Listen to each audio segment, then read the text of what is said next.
교통정보센터였습니다.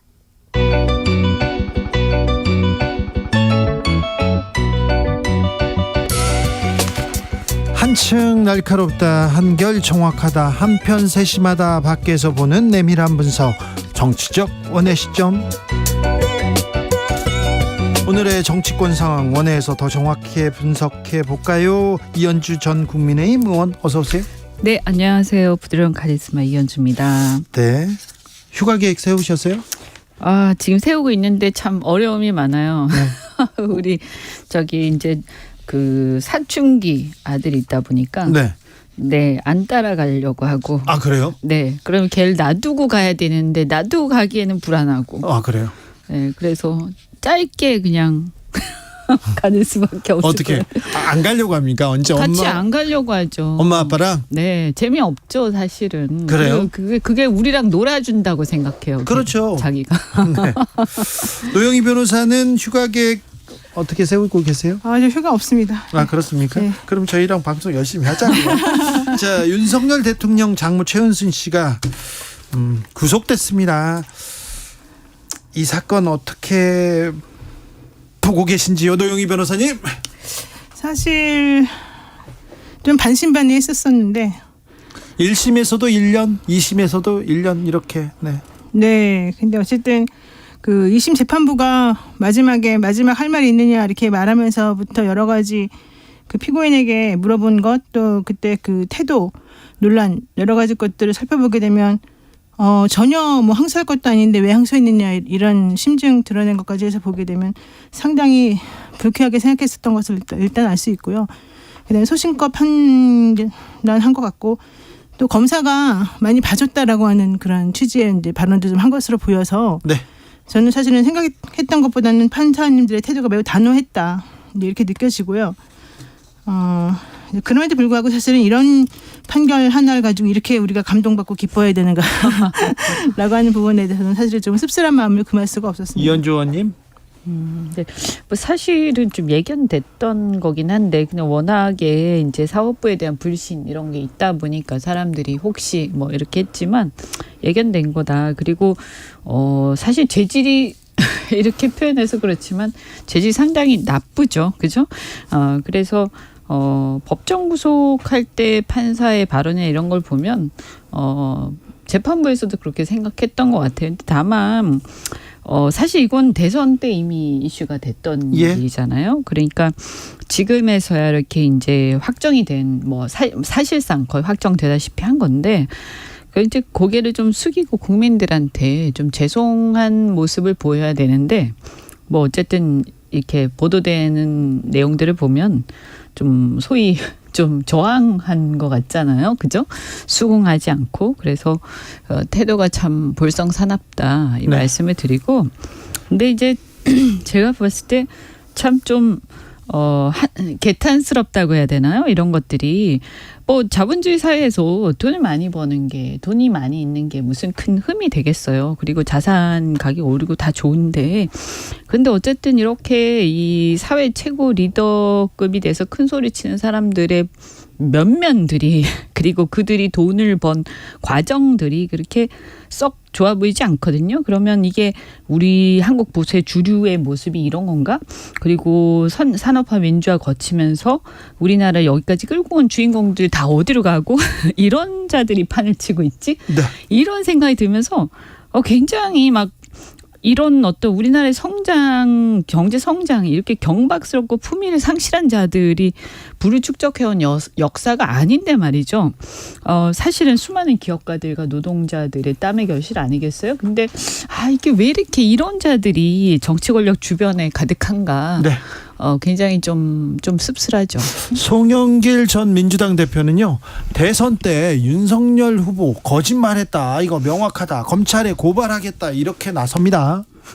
근데 사실 뭐 거짓말을 했는지 안 했는지는 뭐 정확히 모르겠습니다만, 대통령실에서 여기에 대해서 아무 말도 안 하고 있는 거는 매우 유감입니다. 그러니까 현실적으로 대통령과 그 부인이 이러한 사실을 알았건 모르겠건, 물론 제가 봤을 때는 몰랐을 리는 만무하다고 보지만, 이 부분은 2018년도 그 장제원 의원이 사실은 윤 대통령에 대한 청문회 때부터 사실 들고 나온 상황이었거든요. 예.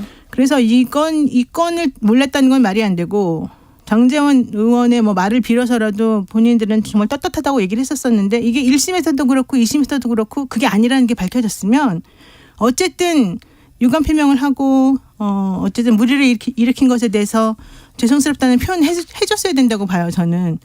그런데 지금 한마디도 말씀을 안 하고 계시는 것은 이거는 대통령으로서는 좀 할 바는 아니다. 여기에 대해서는 뭔가 어쨌든 어떤 식으로든 표현을 해주는 것이 맞겠다라고 생각이 들어요. 서울 양평 고속도로 특혜 의혹 여기에 장모 구속 처가 리스크라는 얘기는 계속 됐는데요. 처가 리스크가 재부상됐다 이런 얘기도 나옵니다. 이 부분은 윤석열 정부에 어떤 영향을 미칠까요? 안 좋은 영향 미치겠죠, 당연히. 네. 네, 왜냐하면 어쨌든 공정과 상식을 내세워서 집권했기 때문에 자기 주변에 대해서, 그러니까 자기 주변의 카르텔에 대해서 아주 철저하고 엄격하게 처리하지 않으면 내로남불이 되는 거거든요. 그렇죠. 네, 그래서 이 문제에 대해서는 뭐 그때도 좀 사실은 이렇게 썩 저는 마음에 안 들었어요. 왜냐하면 그때도 보면 이 내세우는 공정과 상식이라는 그 캐치프레이즈하고 자기 주변 사람들에 대한 어떤 처우랄까 처세랄까 이런 어떤 이제 태도 이런 것들이 너무 앞뒤가 안 맞다. 그래서 저는 그 비판을 많이 했었는데 지금이라도 좀 정확하게 선을 긋고 저는 아주 냉혹하게 해야 된다. 왜냐하면 아까도 말씀드린 것처럼 사실 1년이지만 1년이 그렇게 지금 이 사안의 죄질이나 이런 걸 봤을 때 그렇게 긴 게 아니에요. 제가 봤을 때는. 네. 그래서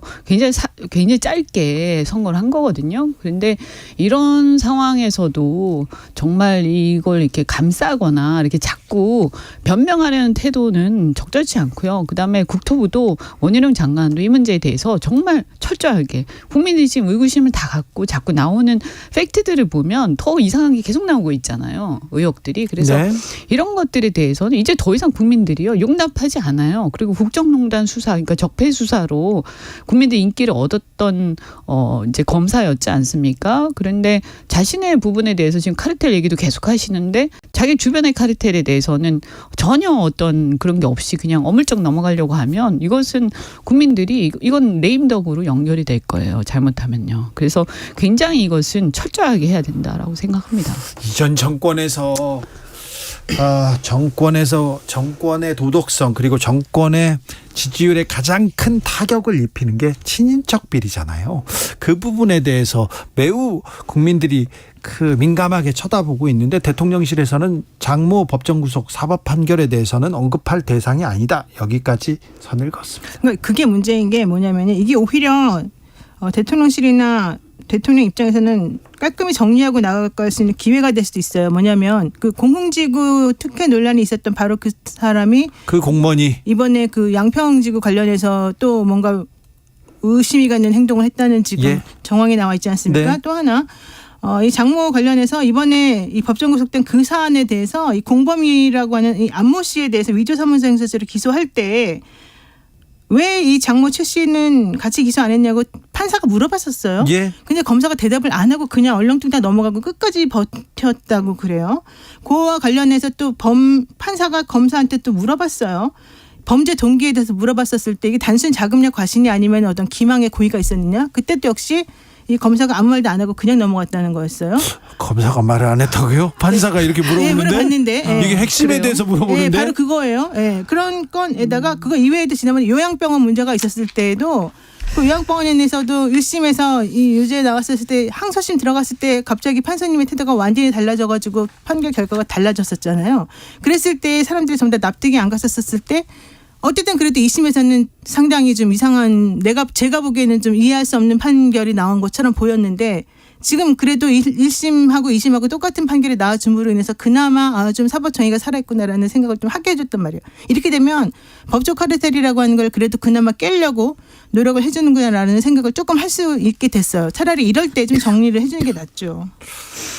그래도 뭐 어쨌든 저는 그래도 이번에 보면 뭐 법원에 대한 신뢰 이런 게 많이 떨어진 게 사실인데 그래도 이번 건으로 야 그래도 사법부가 마지막 보루긴 마지막 보루구나 이런 생각도 들고 여하튼간에 이런 상황들을 보면서 이게 상권 분립이 제대로 작동되는 게 굉장히 중요하다. 그런데 지금 보면 입법부와 행정부는 지금 이제 난리가 난 그런 상태이고 사법부가 이제 마지막 보루가 돼 있는데 그래도 어쨌든 판사마다 다르긴 하지만 이 사법부의 체계 그러니까 사법부가 각자가 이제 독립성을 유지하는 게 이게 정말 중요하구나 하는 생각이 들고요.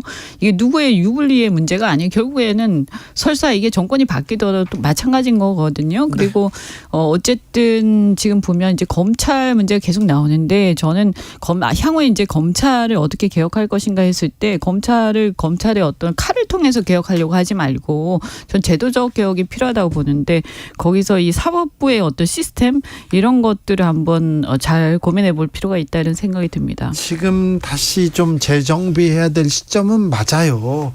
공권력이 국민의 신뢰를 잃지 않습니까? 그러면 국민한테 피해가 고스란히 돌아옵니다. 지금 어떤 상황인지 좀 지켜봐야 됩니다.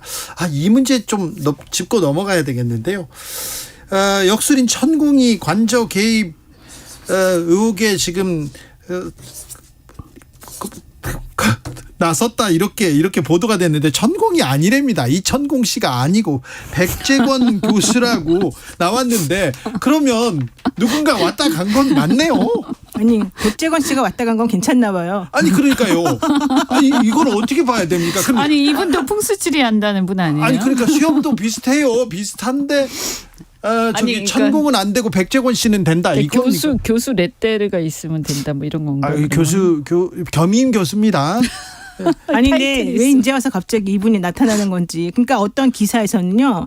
둘 다 왔을 가능성을 배제하느냐 이 얘기를 또 하더라고요. 백재권이 왔다고 해서 천공이 안 왔다는 걸 보장하냐? 볼 수도 없다. 사실 그 말이 맞아요. 논리적으로 따지게 되면. 아니, 근데 중요한 건 이 사람은 그러면 거기에 관여할 자격이 있었느냐 이거죠. 그런 자격이 무슨? 아니 그러니까 어차피 민간인은 역술인은 똑같잖아요. 이 역술인이나 저 역술이나 역술인인 건 마찬가지고요.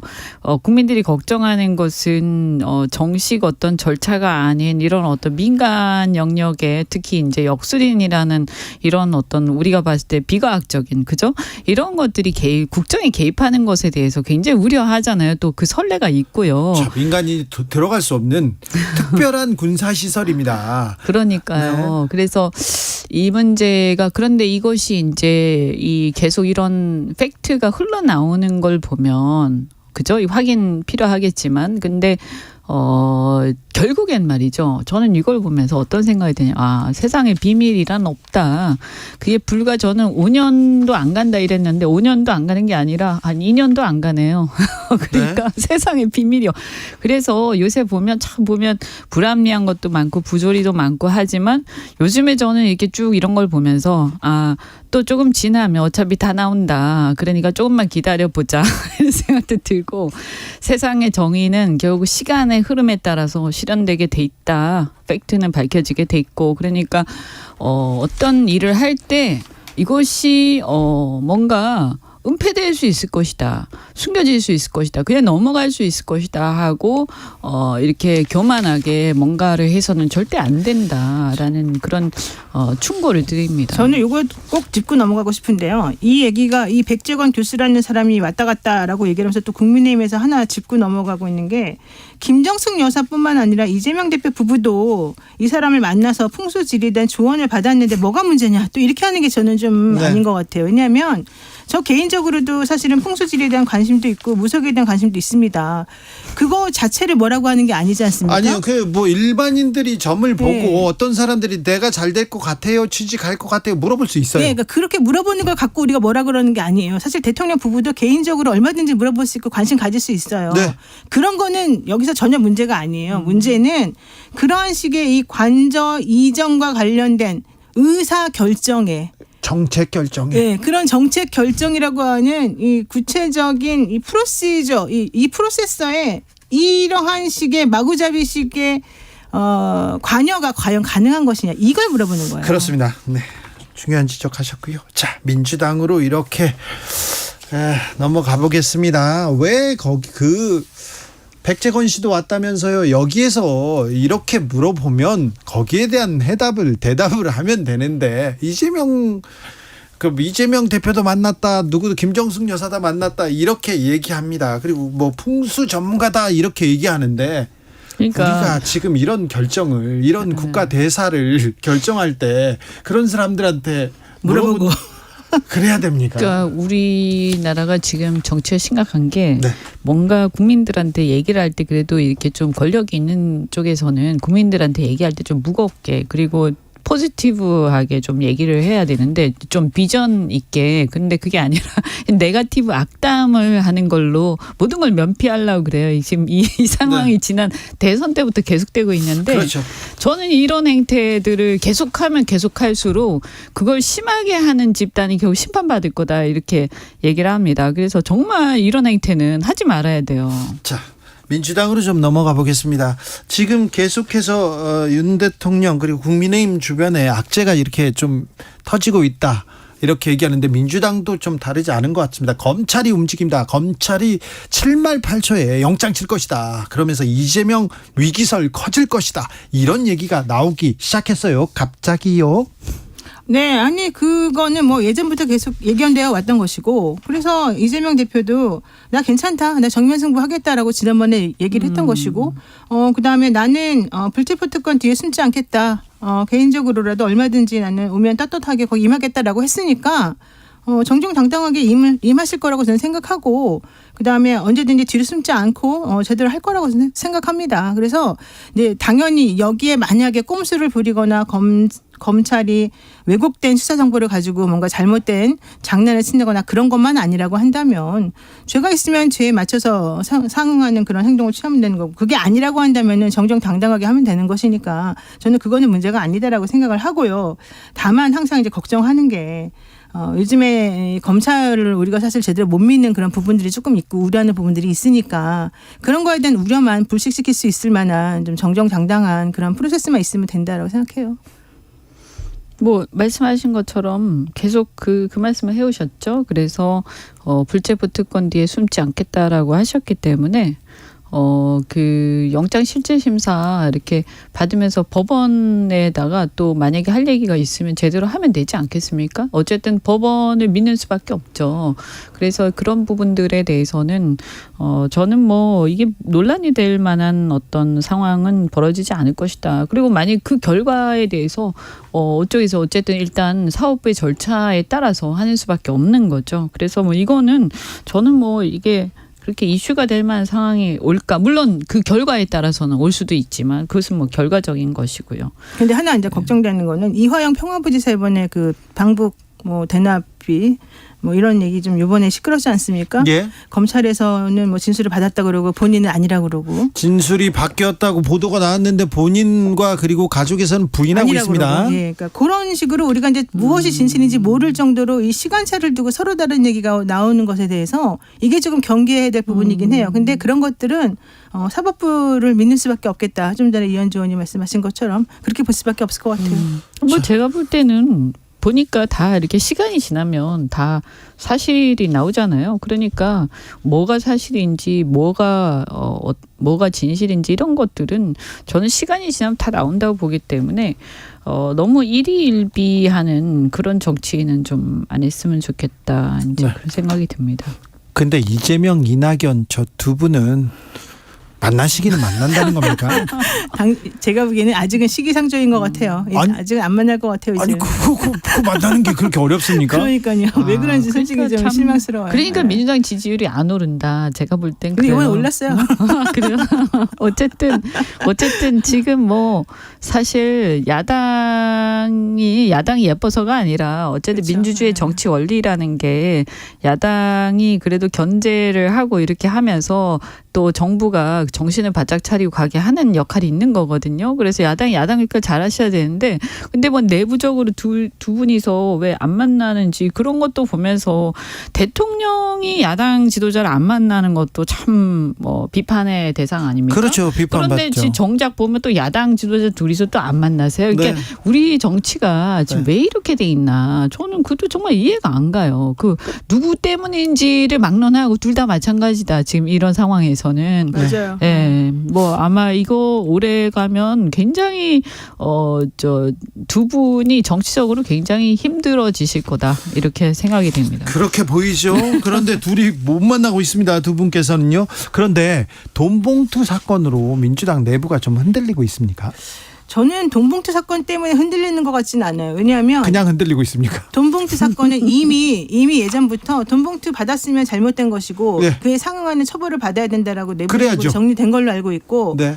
그런데 만약에 검찰이 무리하게 윗선을 공격하려고 한다 이거는 잘못이다 여기까지는 정리가 된 걸로 알고 있어서 그 부분 가지고 뭐라 그러는 것 같지는 않아요. 다만 그럼에도 불구하고 이제 송영길 대표에 대해서 무리하게 표적 수사를 하려고 하는데 아무것도 없는데 흔들고 있다. 요거에 대해서 좀 불만들이 있는 것 같아요. 근데 저는 그런 것이 사실이라 그러면 그 수사 방식을 문제 삼아야 되는 것이고 그렇지 않고 정말로 문제가 있다 그러면은 그거는 죄 지은 만큼 받는 게 맞겠죠. 그러니까 불법이나 위법을 저질렀으면 상응하는 벌 받는 게 맞고 그게 아닌데 이렇게 흔들어대고 있다 그러면 검찰의 수사 방식이 문제라는 걸 정확히 지적을 해야 된다고 봅니다. 자, 이동관 전 특보는 지금 특보죠. 특보는 이번 주에 임명 가능성이 높다고 합니다. 그래요? 지명할 듯 보인다고 하고 끝까지. 그리고 총리 몇몇 장관은 이번에 바뀔 수도 있다 이런 얘기 나오는데 어떻게 보십니까? 아니 뭐 부디 좀 괜찮은 사람들을 좀 임명 내정을 했으면 좋겠다는 생각이 드는데 이동관 특보 문제는 사실 굉장히 얘기가 많이 나왔기 때문에 뭐 다시 얘기를 안 해도 사실 근데 대다수가 걱정하고 있지 않습니까? 걱정이 커요. 네. 네. 그런데 왜 이 어쨌든 조금 이렇게 늦췄는데 내정하는 거를 결국에는 임명을 강행하는 쪽으로 간다 이렇게 되면 그럼 이제 불통 논란이 분명히 나올 거예요. 그러니까 아무리 얘기해도 안 되는구나 네. 이런 거잖아요 지금. 그래서 지난번에 결국에는 보면 이제 교육부 장관 낙마할 때도 보면 계속 얘기했는데 안 돼가지고 나중에는 난리가 난 끝에 이제 마지못해 다시 철회를 한 거고 이동관 특보 같은 경우에도 그렇게 문제를 계속 제기를 하는데도 그냥 임명을 강행한다. 그다음에 지금 보면 또 인사와 관련해서 지금 행안부 장관 같은 경우에도 이분이 이제 탄핵 지금 심판 선고가 앞두고 25일 날. 있긴 한데 25일. 어쨌든 이런 경우에도 말이죠. 이렇게 야당이 이렇게 까지 심판 신청을 하고 청구를 하고 그런데다가 그것 때문에 이 직무 정지가 돼가지고 사실은 행안부라는 게 실무적으로 할 일이 굉장히 많은 부서거든요. 그리고 이런 재난에 대한 방지도 사실 행안부의 소관이에요. 그러면 대통령께서 아무리 그분을 이렇게 좀 개인적으로 아끼시더라도 사실 이런 상황에서는 그냥 임명을 철회를 하고 다른 사람 빨리 임명하는 게 맞거든요. 근데 어쨌든 25일 날 됐으니까 그 선고에 따라서 빨리빨리 했으면 좋겠다는 근데 생각이 저는 들고요. 이거 정말 위험하다고 봐요. 지금 현직 언론인들도 사실은 우려를 많이 표하던데 이거 자충수가 될 가능성이 매우 높아 보입니다. 솔직히 네. 말해서. 어떻게 될까요? 그러니까요. 네. 그래서 이 인사와 관련해서도 이현주, 노영 네. 감사합니다. 네.